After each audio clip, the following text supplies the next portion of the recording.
అందరికీ నమస్కారం. రాష్ట్ర వ్యాప్తంగా సంచలనం కలిగించిన ములకల చెరువు కల్తీ మద్యం కేసులో ప్రధాన సూత్రధారి అని అనుమానిస్తున్న జోగి రమేష్ని అరెస్ట్ చేసిన దగ్గర నుంచి వైసీపీ నాయకులకు నిద్ర లేదు, తిండి లేదు. మైకుల ముందరకు వచ్చి అన్యాయంగా అరెస్ట్ చేశారు, అక్రమంగా అరెస్ట్ చేశారు అంటూ బోరును అయితే విలపిస్తున్న సంగతి అయితే చూస్తున్నాం మనం. కానీ అందరూ మిస్ అయిన విషయం ఒకటి ఉంది. రాత్రి జోగి రమేష్ పాపం ఫ్లోలో ఒక నిజం చెప్పాడు. ఆ నిజాన్ని పాపం ఈ వైసీపీ నాయకులు ఎవరు వినిపించుకోవటల్లా. ఈ వైసీపీ నాయకులు ఎవరు ఆయన చెప్పిన నిజాన్ని వినిపించుకోవటల్లా. ఆ నిజమేందో మనం తెలుసుకోబోయే ముందుగా అందరూ ఈ ఛానల్ని సబ్స్క్రైబ్ చేయండి. కంటెంట్ నచ్చితే 10 మందికి షేర్ చేయండి. ఏదైతే నిన్న తెల్లవారుజామున జోగి రమేష్ ఇంటికి నోటీస్ అరెస్ట్ చేయడానికి పోలీసులు అయితే వెళ్ళారు. తెల్లవారుజామున 5 గంటలకైతే వెళ్ళారు. వెళ్ళిన తర్వాత డోర్లు మాత్రం తీయలేదు. విచారణకు నోటీస్ ఇస్తామని చెప్పి పోలీసులు చెబితే పరిమితంగానే లోపలికి వెళ్ళారు. ఈ లోపలికి వెళ్ళిన తర్వాత నేను నోటీసు కళ్ళజోడు లోపల మర్చిపోయి వచ్చానని చెప్పి బెడ్రూమ్కి వెళ్ళిపోయి అక్కడ కూర్చొని చదువుతున్నట్టు దాదాపు ఒక 3 గంటల పాటు నానా హైడ్రామా నడిపిన ఈ జోగి రమేష్ ఈలోపు తన అనుచరులకు ఫోన్ చేసి ఇంటి ముందరకు వచ్చి గొడవ చేయండి, ధర్నా చేయండి అంటూ వాళ్ళ పిలుపులు ఇచ్చిన సంగతి అయితే గమనించాం మనం. కానీ జోగి రమేష్ అంత పిలిచినా సరే గట్టిగా ఒక 50 నుంచి 100 మంది కూడా వచ్చిన పరిస్థితి అయితే లేదు. ఎందుకంటే కనుక వాళ్ళకి తెలుసు కల్తీ మద్యంలో నష్టపోయిన వాళ్ళలో కూడా వాళ్ళకు సంబంధించిన బంధువులు ఉండొచ్చు, వాళ్ళకి సంబంధించిన వాళ్ళు ఎవరైనా ఉండొచ్చు.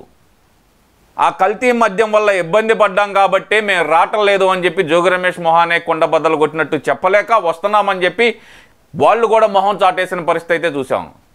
ఇదంతా ఒక ఎత్తు అయితే కనుక నిన్న రాత్రి విచారణ అయిపోయిన తర్వాత జోగి రమేష్ని హాస్పిటల్కి తీసుకెళ్ళి వైద్య పరీక్షల నిమిత్తం ఏదైతే తీసుకెళ్లారో అక్కడికి వెళ్ళిన తర్వాత జోగి రాజీవ్ కానీ లేదంటే అతని అనుచరులు కానీ జోగి రమేష్ అనుచరులు కానీ చేసిన హంగామాకే హాస్పిటల్ అద్దాలు పగిలిపోయి అక్కడున్న రోగులు ఇబ్బంది పడిన పరిస్థితి కూడా గమనించాం. పాపం కన్నీళ్లు బాధలు భరిస్తూ కన్నీళ్లు తుడుచుకుంటా వెళ్తున్నారు. ఈ జోగి రాజీవ్ అంట ఎవరో జోగి రమేష్ కొడుకు వదిలిపెట్టామంటూ వార్నింగ్లు అయితే ఇస్తున్నారు. అయినా పిల్ల పిత్రేగాళ్ళు మీరందరూ ఏందయ్యా వదిలిపెట్టేది? మీ నాన్నే చెబుతున్నాడు చంద్రబాబు నాయుడు గారి కాళ్ళు పట్టుకొని బతిలాడినా సరే నన్ను కరుణించలేదని చెప్పి. ఇది నేనంటుంది కాదు, జోగి రమేష్ మాటల్లోనే వినిపిస్తా. జోగి రమేష్ చెప్పిన నిజం అదే. బతిలాడుకున్నాడు చంద్రబాబు నాయుడు గారిని, నన్ను వదిలేయండి అంటూ కాళ్ళ బేరానికి వచ్చినా సరే తప్పు చేసింది ఎవడైనా సరే శిక్ష తప్పదు అనే ఉద్దేశంతో చంద్రబాబు నాయుడు గారు జోగి రమేష్ అరెస్ట్ చేపించారు. అరే వైఎస్ భారతిని ఒక్క మాట అన్నందుకే సొంత పార్టీ కార్యకర్తలను చూడకుండా అరెస్ట్ చేసి లోపలేశారే. తప్పు చేశాడని తెలిస్తే కనుక సొంత పార్టీ ఏదైతే కనుక తంబళ్ళపల్లి ఇన్ఛార్జినే సస్పెండ్ చేసి ఆయన కోసం ఎంక్వైరీ చేస్తున్నారే, ఎక్కడున్నారు ఏంటి అంటూ ఆయన మీద నిఘా పెట్టారే. నువ్వెంత కోన్గిస్కా గొట్టానివి? నువ్వు కాళ్ళ మీద పడితే నిన్ను కరుణించి వదిలేయాలా? ఏం మిస్టర్ జోగి రమేష్, కల్తీ సారా ఎవరు గాయమన్నారు? నిన్ను కాయటం ఎందుకు? కాసిన తర్వాత వాళ్ళ కాళ్ళు పట్టుకున్నాను, వీళ్ళ కాళ్ళు పట్టుకున్నాను, అయినా నన్ను కరుణించలేదంటూ బిక్కమొహం పెట్టి ఏడుపులు ఏడవటం ఎందుకు? ఎందుకు జోగి రమేష్ మాటల్లోనే అయితే కనుక విందామండి ఏం మాట్లాడుతున్నాడు, వింటూ అయితే విశ్లేషణ అయితే చేద్దాం మనం.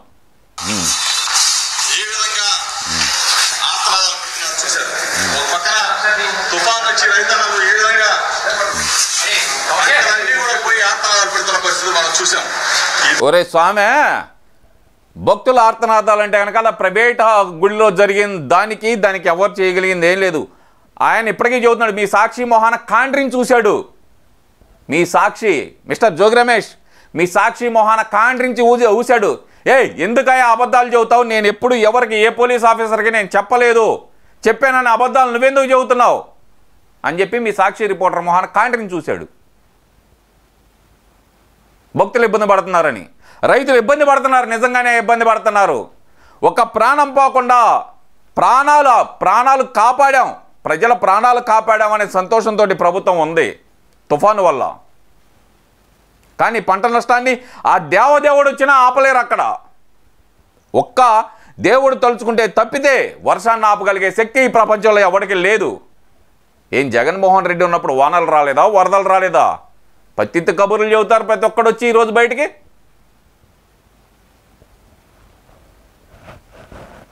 ప్రతి ఒక్కడికి ఇది ఒక పేరు. చంద్రబాబు నాయుడు ఈరోజు కేసులో నేను ఎంతగా ప్రాధేయపడి వేడుకున్నా సరే చంద్రబాబు నాయుడు కరుణించలేదు. మళ్ళీ వినిపిస్తాం మీకోసం. ఈరోజు కేసులో నేను ఎంతగా ప్రాధేయపడి వేడుకున్నా సరే చంద్రబాబు నాయుడు కరుణించలేదు. ప్రాధేయపడాల్సిన అవసరం నీకేముంది? నువ్వు తప్పు చేయనప్పుడు నువ్వు ప్రాధేయపడాల్సిన అవసరం ఏంది? నువ్వు తప్పు చేసావు కాబట్టేగా చంద్రబాబు నాయుడు గారిని ప్రాధేయపడింది. అయ్యా అయ్యా అయ్యా అయ్యా తప్పు అయిపోయింది అయ్యా, ఒకసారి క్షమించయ్యా, అయ్యా అయ్యా అయ్యా అయ్యా అయ్యా అయ్యా అయ్యా అయ్యా అని చెప్పి ఎంతమంది చేత రాయి బేరాలు నడిపావు నువ్వు, రాయి బారాలు నడిపావు నువ్వు. అయినా వదిలేశారా నిన్నేమన్నా? వదలరు కదా. తప్పు చేస్తే ఎవరికైనా సరే ఒకటే punishment. This is not YSRCP government, this is కూటమి గవర్నమెంట్ మిస్టర్ జోగి. వైఎస్ఆర్సీపీ గవర్నమెంట్ అయితే కనుక నీకెంత నాకెంత, నీ వాటా ఇది నా వాటా ఇది అని చెప్పి వాటాలు పంచుకోవటం కాదు ఇక్కడ ఉంది. తప్పు చేస్తే ఎవరికైనా సరే తుప్పు రేగొట్టింది కూటమి ప్రభుత్వం, గుర్తుపెట్టుకో.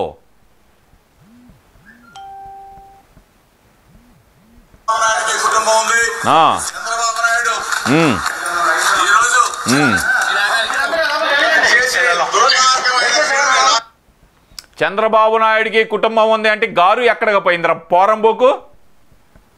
ఏం నీకు లేదా కుటుంబం? జగన్మోహన్ రెడ్డికి లేదా కుటుంబం? ఆ రోజు అక్రమ కేసులో చంద్రబాబు నాయుడు గారిని అరెస్ట్ చేసిన రోజు ఆయనకు ఒక కుటుంబం ఉందని చెప్పి మీ పోరంబోకు వైఎస్ఆర్సీపీ పార్టీలో ఉన్న నాయకులకి గుర్తు లేదా ఆయనకు ఒక కుటుంబం ఉందని? మీ దగ్గరకు వచ్చేదానికి కుటుంబం ఉందని గుర్తొచ్చిందా? కులం కార్డు గుర్తొచ్చిందా? ఏం బతుకులు బతుకుతున్నారా స్వామి? ఎందుకు ఇలాంటి బతుకులు మీకు? ఆయన చెప్పావు కదా, ప్రాధేయపడ్డాను నేను, అయినా నన్ను కరుణించలేదు అంటున్నావు. ఎందుకు కరుణించాలి నిన్ను? 1-2 పిక్ పాకెట్ కేసులు ఏమైనా ఉన్నాయా నీ మీద? పిక్ పాకెట్ కేసులు అని చెప్పి వదిలేయడానికి కల్తీ మద్యంతో ఎన్ని వేల మంది ప్రాణాలు తీయటానికి ప్లాన్ చేశారు మీరు. ఎక్సైజ్ శాఖ అప్రమత్తతోటి మీరు ఓపెన్ చేసిన వారం రోజుల్లోనే పట్టుకోగలిగింది ఎక్సైజ్ శాఖ. అదే మీ హయాంలో అయితే అరే ఎలాగో ఫ్యాక్టరీ పెట్టావు కదా, మాకెంత వాటా ఇస్తావు, నీకెంత వాటా కావాలి చెప్పు. నువ్వు ఫ్యాక్టరీ పెట్టావు, మొత్తం ఎక్విప్మెంట్ తెచ్చావు కాబట్టి నీ 20% తీసుకో, మాకు 80% ఇవ్వు అని చెప్పి కమిషన్ల బేరాలు మాట్లాడుకునే వాళ్ళు వైఎస్ఆర్సీపీ నాయకుడు. ఈరోజు ఆ పద్ధతి లేదు. తప్పు చేస్తే ఎవరికైనా సరే తుప్పు రేగిపోద్ది మొహమాటం లేకుండా.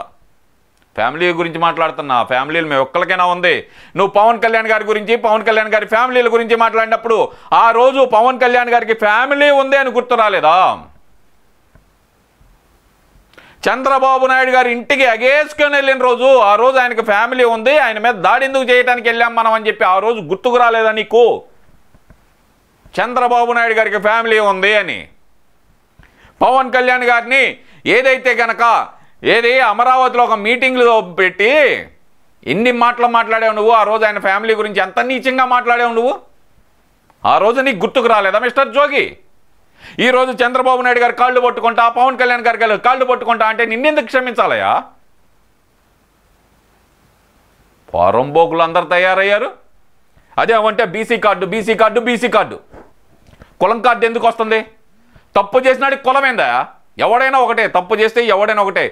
అది ఎస్సీ కానీ, ఎస్టీ కానీ, బీసీ కానీ, మైనార్టీ కానీ, ఓసీ కానీ, కమ్మ కానీ, కాపు కానీ, రెడ్డి కానీ, ఎవడైనా ఒకటే. తప్పు చేసినాడు ఎవడైనా సరే నేరస్తుడు మాత్రమే వాడు. ఇందులో కులాల ప్రస్తావన ఎందుకు వచ్చింది? కులాల గురించి నువ్వే మాట్లాడాలి. అమర్నాథ్ గౌడ్ గుర్తున్నాడా నీకు? మిస్టర్ జోగి రమేష్, అమర్నాథ్ గౌడ్ గుర్తున్నాడా నీకు? తన అక్కని ఏడిపిస్తున్నారని చెప్పి, ఎందుకు ఏడిపిస్తున్నారు మా అక్కనని చెప్పి అడగటానికి వెళ్తే కనుక ఆ కుర్రాడి మీద నోట్ల పేపర్లో కుక్కి ఆ కుర్రాడి మీద పెట్రోల్ పోసి తగలబెట్టిన రోజు నువ్వే కదా వెళ్ళింది. ఇక్కడ బీసీ బాలుడు అని ఎందుకు రాస్తున్నారు, ఇందులో కులాల ప్రస్తావన ఎందుకు వస్తుందని మాట్లాడావు కదా. ఆ రోజు రాని కులాల ప్రస్తావన ఈ రోజు నీ దగ్గరకు వచ్చేదానికి కులం కార్డు కోసం గుర్తొచ్చిందా మిస్టర్ జోగి రమేష్? సిగ్గు శరం ఉండాలయా. ఇంకా ఏదో అంటున్నాడు.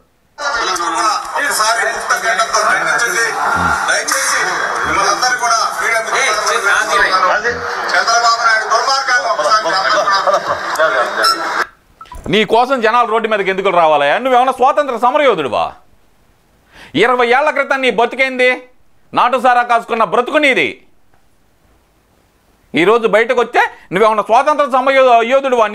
నీ దగ్గర నీ కోసం జనాలు ధర్నాలు చేయడానికి రోడ్డు మీదకి వచ్చి అందరు బయటకు రండి, ప్రభుత్వాన్ని ప్రశ్నించండి, రోడ్డు మీదకి వచ్చి ప్రశ్నించండి అంటున్నావు. నువ్వేమన్నా స్వాతంత్ర సమరయోధుడువా, లేదంటే కనుక ఆజాద్ హిందూ ఫౌజ్ నడిపిన నేతాజీ సుభాష్ చంద్రబోసువా? ఇవన్నీ కాదు. భారతదేశానికి కానీ ఆంధ్రప్రదేశ్కి కానీ ఏదైనా కీర్తి తెచ్చే పని చేసిన గొప్ప వ్యక్తివా నువ్వేమన్నా? ఇవన్నీ కాదే. ఆఫ్టర్ ఆల్ కల్తీ మద్యం కేసులో దొరికిన ఒక నిందితుడివి నువ్వు. నీకోసం జనాలు రోడ్డు మీదకి వచ్చి ఎందుకు ధర్నాలు చేయాలి? ఇప్పటికైనా సరే కులం కార్డు వాడకుండా చంద్రబాబు నాయుడు గారిని బతిమలాడుకున్నానన్నావు కదా. ఆయన కాళ్ళు పట్టుకొని బతిమలాడినా సరే కరుణించలేదంటున్నావు కదా. ఈసారి కాళ్ళు పట్టుకోవడం కాదు, ఇంకొకరిని తీసుకొచ్చి కాళ్ళు కూడా తుడిపించినా సరే వదిలే ప్రసక్తే లేదు నిన్ను. కులం కార్డు వాడకుండా నువ్వు తప్పు చేయకపోతే కనుక నువ్వు నిందితుడు కాకపోతే సచ్యులుగా బయటకు వస్తావు. నిందితులుగా మాత్రమే శిక్షలు పడుతున్నాయి, గుర్తుపెట్టుకో. ఉంటా మరి.